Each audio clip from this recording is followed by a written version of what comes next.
de Kër Ndanane TV, ravi de vous retrouver encore une fois sur un nouveau numéro de votre émission intitulée Entretien exclusif mbokki xarit yi ñi saxoo di seetaan Kër Ndanane TV dal leen jàmm te ñu abaat mbette ak contentement di leen dalal ci beneen numéro seen émission moo ñu duppee Entretien exclusif. Aujourd'hui nous avons comme invité Assane Sène, maîtrisard en logistique humanitaire. Assane, bonjour. Bonjour M. Aïdara. Merci d'avoir répondu à l'invitation de Kër Ndanane TV. Bonjour M. Aïdara. Je suis vraiment ravi d'être là aujourd'hui pour parler de la situation qui est extrêmement préoccupante au niveau du Mali. Okay. Pour rappel du contexte, le 18 août 2020, les forces de défense maliennes ont mené un coup d'État contre Ibrahima Boubacar Keïta.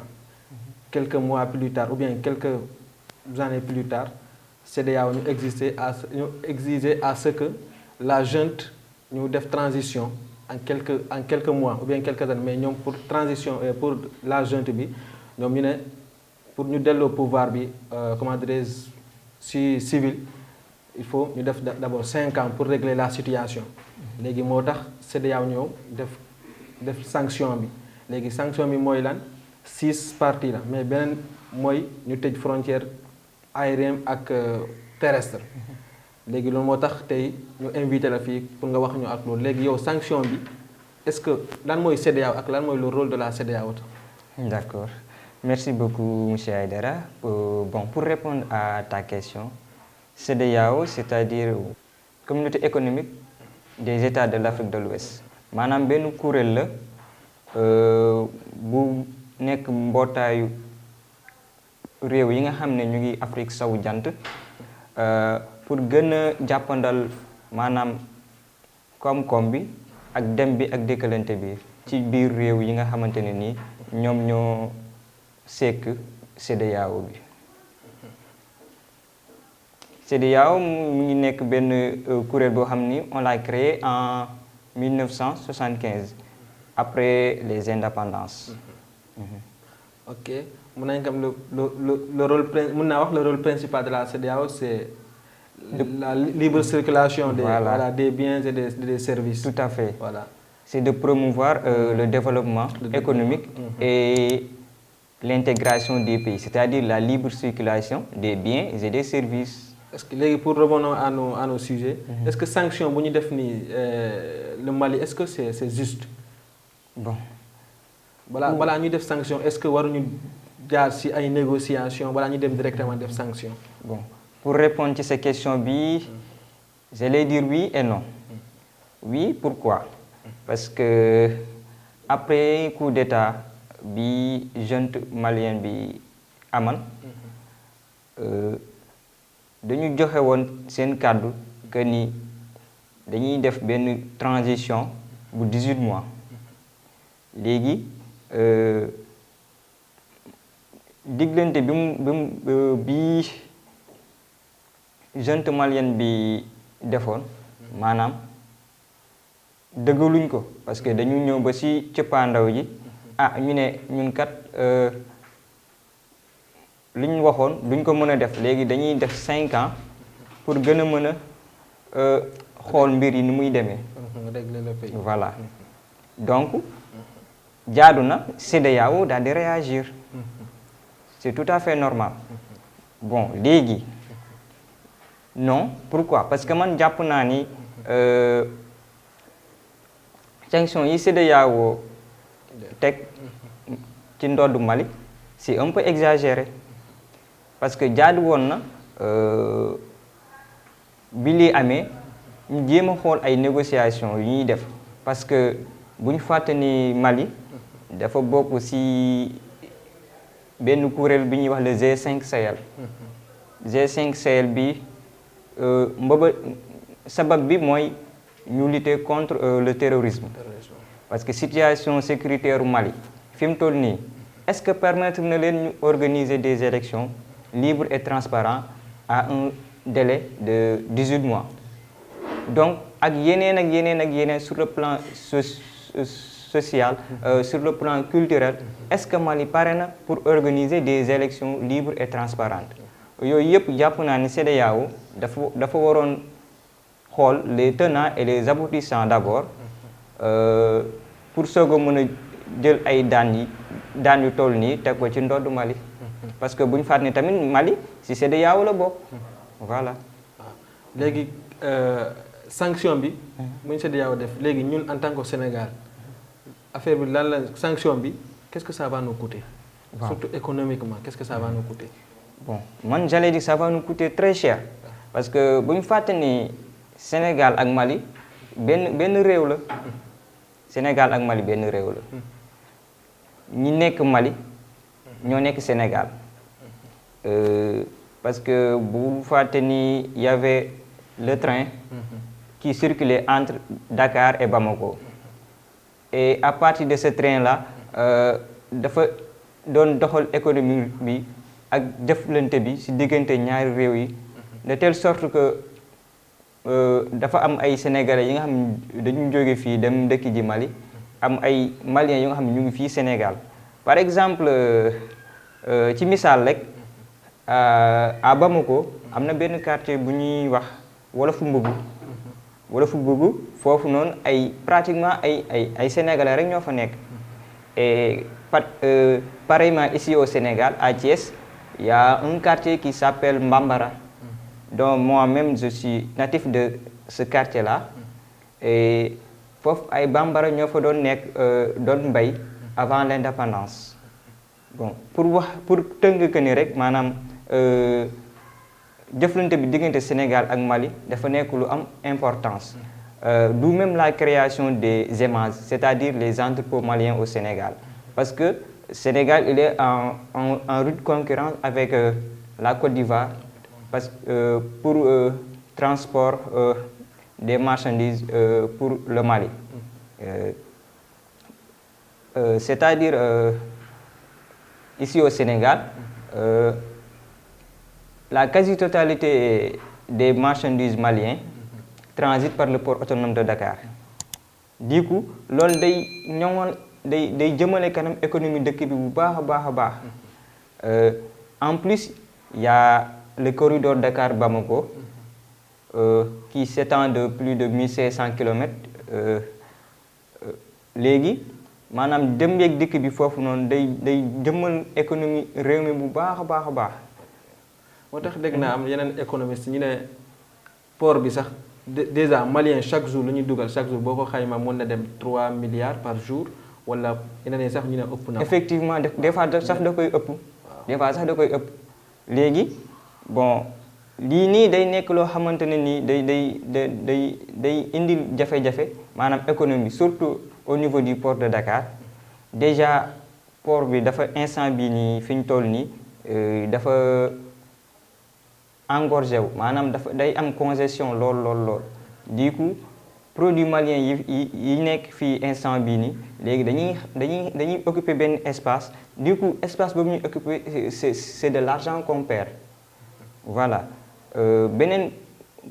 beneen côté bi mooy les transporteurs sénégalais les camionneurs instant bii nii liggéeyatuñ parce que ñu ngi fees del ci frontière voilà parce que ñenn ñi ñu ngi tag biir Mali ñeneen ñi ñu ngi fii nii gaari seen camions yi parce que liggéey amul parce que ñoom ci commerce bi nga xam ne moo nekk diggante Sénégal ak Mali si lañ doon def seen business si lañ doon suturloo léegi ñu tëj frontières yi léegi camions yooyu dawatuñ fi mu toll nii dañu taxaw gaare y a aussi les postes de pesage parce que camions yi suñuy daw dañuy fay li ñuy wax taxe à l'essieu léegi taxe à l'essieu boobu noonu camion bi ñu dawatul léegi duñ ko fay parce que si benn société bu ñuy wax Afrique Pesage moom moo géré loolu du coup comme que léegi camions yi dawatuñ foofu aussi seen chiffre d'affaires dafay wàcc du coup maanaam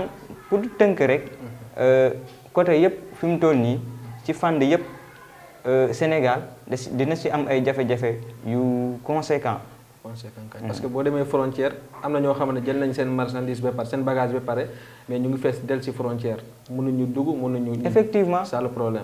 il y a aussi les denrées périssables aussi. voilà noonu la léegi Côte d'Ivoire daa mel ni affaire moom Côte d'Ivoire mooy gën a bénéficier. tout à fait parce que dégg naa selon lu ma ñu ne Côte d'Ivoire yàgg na di négocier ak Mali ñu leen kii bu ngeen jox Sénégal maanaam marché bu ngeen jox Sénégal jox leen ñu même bu dee doo leen mën a jox lépp mais jox leen ñu rek 50%.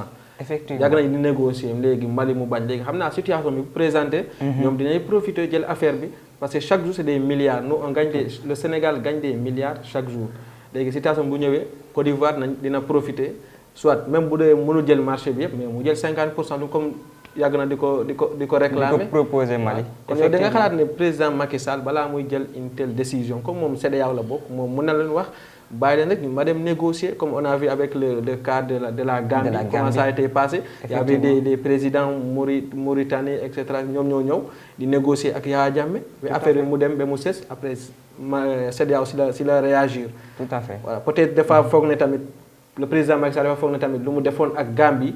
brutaliser leen ba affaire bi dem Yaya Jammeh dem peut-être loolu la xalaatoon mën na ko def avec comment dire le Mali aussi. effectivement mooy li ma la wax rek avant ñuy jël décision bi il fallait d'abord voir les tenants et les aboutissants voilà xool yan conséquences lañu moo ñu si mën a fekk parce que bu fekkente ni Côte d'Ivoire seen jëflante ak Mali c'est pas aussi conséquent.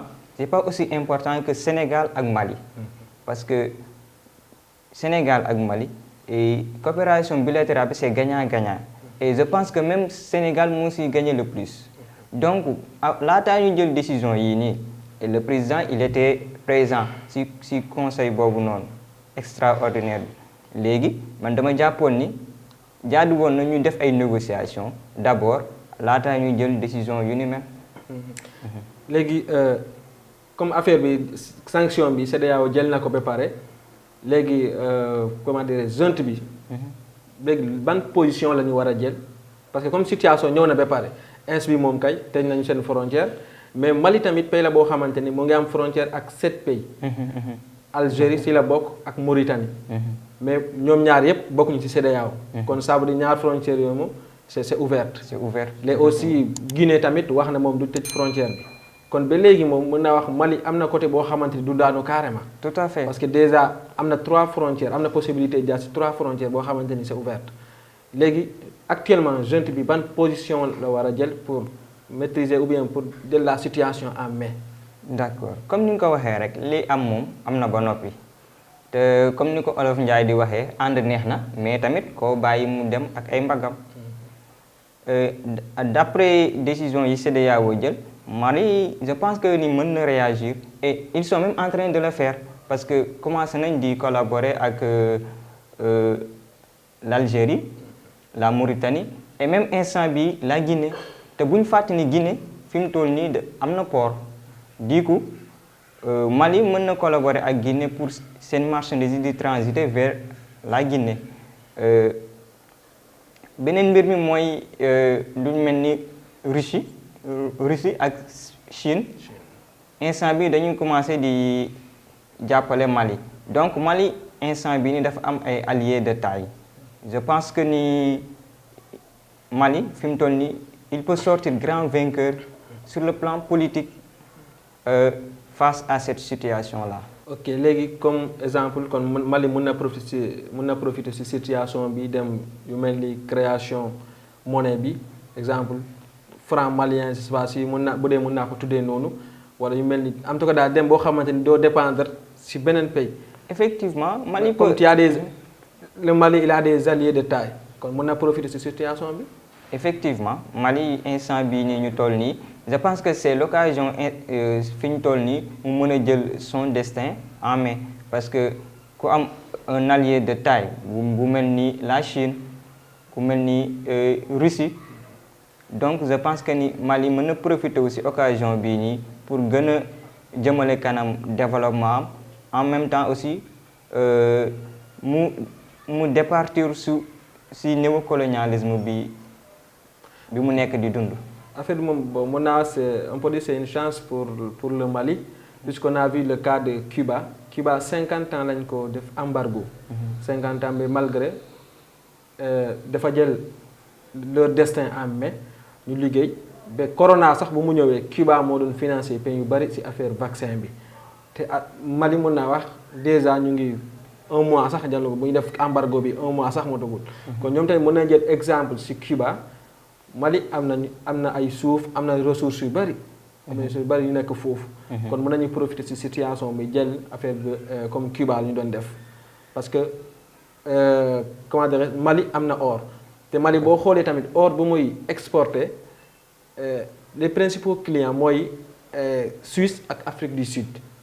tout à fait léegi ñu bari ñu ne peut-être tamit loolu moo tax comme France amul dara bu muy laal ci or bi mu ne xaaral ma ajouter l'huile dans le feu. tout à fait mooy comme ni ma la ko waxee rek fi mu toll nii bu ñu jëlee exemple Cuba 50 ans après le Cuba mu ngi continuer di gën a ñoŋal économie comme koomam mais même si on prend le cas de l'Algérie pendant la guerre froide dañoo nationaliser woon dañuy wax le canal de Suez et nationalisation du canal de Suez dafa permettre Gamal Abdel Nasser qui était président de pouvoir faire des avancées sur son économie. Du coup je pense que ni fi mu toll nii Mali mën na profité wu si jafe-jafe yu mu nekk nii pour mën a gën a ñoŋal économie parce que bu ñu fàtte ni Mali dafay exporter l'or du coup te or bi dafa nekk lu précieux ba noppi c'est pas par voie maritime mais c'est par voie aérienne du fait que l'or est un peu précieux et surtout li muy laaj yëpp je pense que ni Mali mën na profiter wu ba sortir des ténèbres et quitter le néocolonialisme. nga bàyyi la nga tàggoo rek ak ban message ngay lancé pour une élection apaisée. Pardon. Bon waaw maa ngi lay jaajëfal bu baax a baax di am contentement bu baax ci dalal bi nga ma dalaloon. mais message bi may lancé mooy Mali ak Sénégal daanaka benn la donc lu wokk mare rek mën na xuri Sénégal. Du coup damay ñaan ñu def ay élections yu apaisées mais à des délais quand même raisonnables mais que aussi CEDEAO xam ne Mali si ñoom la bokk bu ñu jël yenn décisions yi mën nañ xalaat d'abord faire un dialogue pour voir les tenants et les aboutissants d'abord. jaajëf ok Assane Sène maa ngi lay jaajëfal bu baax a baax mbokk yi xarit yi di leen wax ne rek fii la ñuy yem tey suñu invité mooy Assane Sène dégg ngeen lu ñuy waxtaan ci affaire CEDEAO bi sanction bi ak junte bi ban position la war a jël pour jël affaire bi en main leur destin en main pour jël exemple rek ci Cuba comme lu ñu doon wax rek 50 ans Cuba 50 ans lañ ko embargo mais tey mu ngi nii Cuba mu ngi ci pays yoo xamante ni macha allah ok mbokk yaa xarit yi ñu dox leen rendez-vous ci beneen numéro seen émission entretien exclusif merci beaucoup.